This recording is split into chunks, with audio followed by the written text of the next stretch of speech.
can I ask you a question about the Exodus? Because it really bugs me. I know there are people that have come after you for putting forth the evidence that the Exodus was real and it took place in the 1400s BC, just as the Bible and the archaeological evidence seems to suggest. This is part of it, part of the archaeological evidence.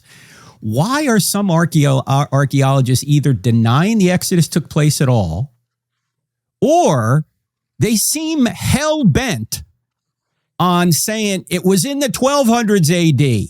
Why do they do this when it appears all of the biblical, Egyptian, and archaeological evidence points to the 1400 BC? Why are they doing this, Titus? Do you have any idea?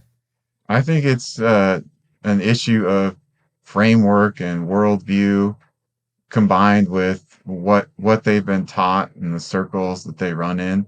So if you come up in an academic circle where everyone is on the same page that the Bible is a myth or some assortment of various legends, then all your colleagues are going to think that the Exodus was a myth, and you're going to be taught that in your classes, and that's what you'll read and in your books and in your articles, and that's just the framework that you're working with. And generally, that group doesn't really even look into the possibility that the Exodus could be historical. So they're not even looking at, maybe this is archaeological evidence of an aspect of the Exodus story.